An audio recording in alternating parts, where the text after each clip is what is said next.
अस्सलामुअलैकुम everyone, welcome to health and lifestyle blog with doctor Shrihan Mool. आज जो है मैं एक छोटी सी वीडियो जो है बना रही हूँ, जो आपको थंबनेल से भी जो है इसका आइडिया हो गया होगा। रेबीज़ के बारे में जो है वो एज सच, क्योंकि अभी हमारे साथ गेस्ट मौजूद है तो मैं कंप्लीट डिटेल जो इन्फॉर्मेशन है रिगार्डिंग रेबीज़ वो नहीं दूँगी। उसकी जो अगर इन्फॉर्मेशन चाहिए प्रिकॉशन से रिलेटेड वो मैं इंशाल्लाह किसी और वीडियो में शेयर करूँगी, बिकॉज नाउ आई रियलाइज़ कि कितना इंपॉर्टेंट है रेबीज़ के बारे में जो है वो डिस्कस करना, कि वो कितना सवेयर हो सकता है एक्चुअली में।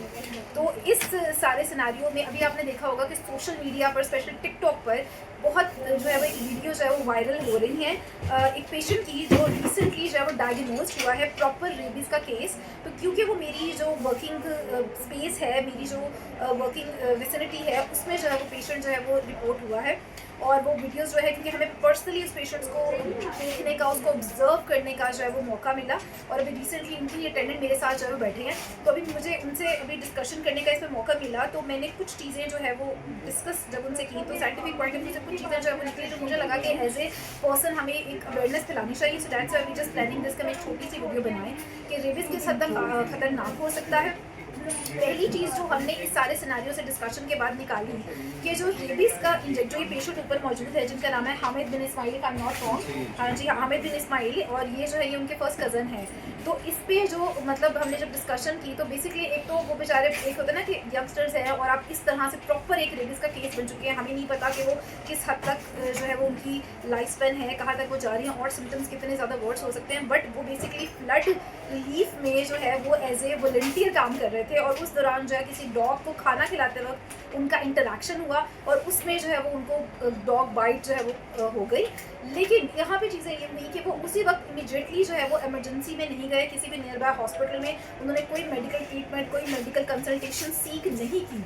उसकी वजह से आज वो एक प्रॉपर रेबीज़ का डायग्नोस केस जो है वो बने हुए हैं। अगर वो उन्होंने 4 दिन के बाद जाके कोई कंसल्टेशन ली और उसके बाद उन्होंने एंटी रेबीज़ वैक्सीन जो है वो लगवाई, लेकिन उस वक्त तक उनके ब्लड में वो इतना ज़्यादा फैल चुका था वो जर्म्स, कि आपको लगता है कि वो उनके लिए वो एनफ थी वो एंटीबायोटिक। नो, तो ये चीज़ तो सबसे पहले आपने समझनी है। कोई भी कैट बाइट, डॉग बाइट, कुछ भी इस तरह सा होता है, अगर आपको कुछ भी बाइट होती है, आपको लगता है कि ये नुकसानदेह हो सकती है, नहीं हो सकती, कहीं स्क्रैच हुआ है, कहीं ब्लड आया है, कुछ भी इस तरह का आया है, आप इमीडिएटली अपने किसी भी हॉस्पिटल की, किसी भी गवर्नमेंट हॉस्पिटल की नियर बाय इमरजेंसी में जाएं, और वहाँ जाकर आप एक रेबीज़ का जो इंजेक्शन है वो काइंडली, एंटी रेबीज़ जो इंजेक्शन है वो प्लीज़ आप इमीडिएटली जो है वो लगवाएं। जितना आप डिले करेंगे, हमारे सामने जो केस आप देख रहे हैं, हम उस पेशेंट को भी दिखा सकते थे, बट हमें लगा कि एथिकली इट्स नॉट राइट कि हम उसको इस वीडियो में दिखाएं। दैट्स वाई उनके कज़न हमारे साथ बैठे हैं, तो उनसे थोड़ा सा जान लेंगे। ये वो सारी चीज़ें हैं जो उन्होंने मुझे बताई, और मुझे लगा कि मुझे जो as a health care professional जो वो वाली सारी बातें वीडियो में जो है वो शेयर करनी चाहिए जो हमें निकली,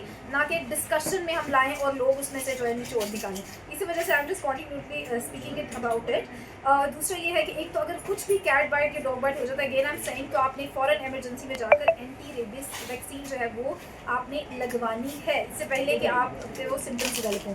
दूसरा ये है कि एंटी रेबीज़ की जो वैक्सीन है वो आप प्रोफिलैक्टिकली भी जो है वो लगवा सकते हैं, जब आपको पता है कि आप ऐसे एरिया में रहते हैं या आप ऐसी जगह पे जा रहे हैं, ऐसे मिशन पे जा रहे हैं जहाँ पे ये सारी चीज़ें आपको हो सकती हैं। तो उस जर्म से बचने के लिए आप प्रोफिलैक्टिकली भी जो है इसका यूज़ कर सकते हैं समहाउ।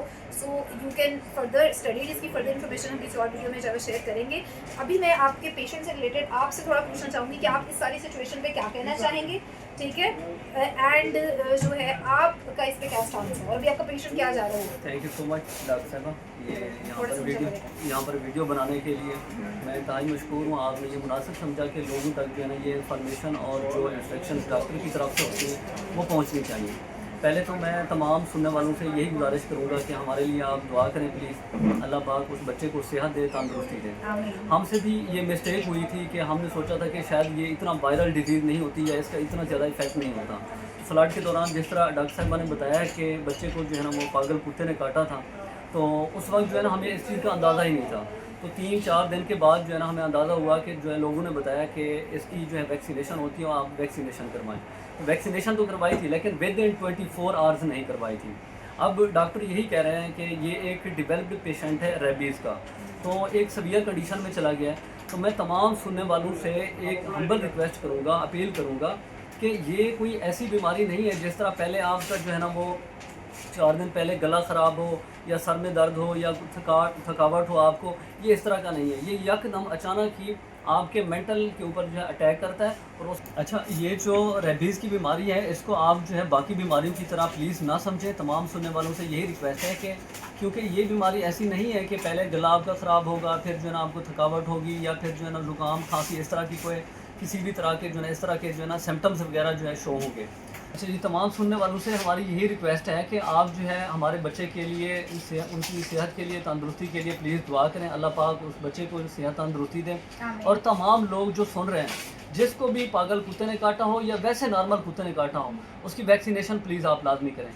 इसके अलावा मैं एक और रिक्वेस्ट करना चाहूँगा कि मुख्तलिफ लोगों की और मुख्तलिफ सोशल मीडिया के थ्रू हमें मैसेज मिल रहे हैं, पैगाम मिल रहे हैं कि आपको जो है कुछ फाइनेंशियली जो है ना अगर ज़रूरत है तो हम आपके लिए पैसे भिजवाते हैं। तो मेरी तमाम दोस्तों से हम्बल रिक्वेस्ट है कि हमें पैसों की बिल्कुल ज़रूरत नहीं है। किसी भी अकाउंट के ऊपर जो है ना आप पैसे ना भेजें। हमारे लिए जस्ट दुआ करें कि बच्चे को अल्लाह पाक सेहत तंदुरुस्ती दे।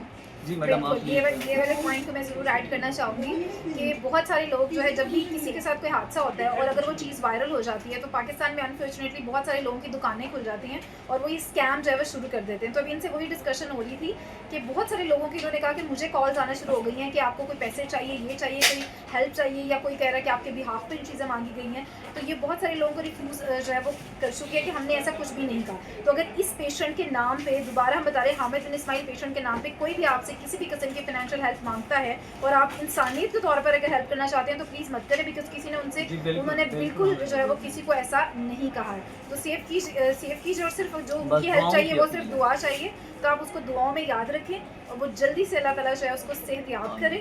आमीन। और बाकियों से यही कहूँगी कि please stay away from stay dogs, cats, इन सब से दूर रहें। और अगर ऐसा हो जाता है तो विदिन 24 आवर्स अपने नियर बाय एमरजेंसी में किसी भी गवर्नमेंट हॉस्पिटल की एमरजेंसी में जाकर आप अपना एंटी रेबीज़ की वैक्सीन जो है लगवाएं। ये बिल्कुल फ्री ऑफ कॉस्ट है। गवर्नमेंट ऑफ जो पाकिस्तान है, गवर्नमेंट ऑफ पंजाब है, हमारी सीएम मैडम जो है, थैंक यू सो मच कि वो फ्री में जो है ये medicine through out the Punjab जो है ये वैक्सीन डिस्ट्रीब्यूट कर रही हैं। चाहे आप किसी DHQ से हैं, किसी दूर दराज शहर से हैं, किसी बिग सिटी से हैं, सब जगह पे आपको फ्री मिल जाएगी। तो प्लीज़ अपनी लाइफ को ऐसे नहीं डालें। कहीं भी स्क्रैच भी होता है तो भी आप जाके जो है ये टीका लगवाएं please. It's a humble request. Otherwise आप देख ही रहे हैं वीडियोज़ में वो पेशेंट बहुत ज़्यादा एग्रेसिव हो चुका है and you have no idea कि वो किस हद तक प्रोग्नोसिस में जा सकता है और अल्टीमेट रिजल्ट उसका क्या हो सकता है। So please be safe. एक दूसरे को, जिनको रेबीज़ का आइडिया नहीं है, वो एक दूसरे को इन्फॉर्मेशन बताएं। और अगर आपको लगता है कि ये चीज़ इफेक्टिव है, इन्फॉर्मेटिव है ये वीडियो, तो आप लोग जो है वो काइंडली इसको स्प्रेड कर सकते हैं। बिल्कुल जी, इसको स्प्रेड कर सकते हैं। और अगेन कहूँगी कि उसके बच्चे के लिए जो प्लीज़ आप दुआ करें कि वो जल्द से जल्द जो है वो तंदुरुस्त हो, सेहतयाब हो। So thank you so much. अल्लाह हाफ़िज़।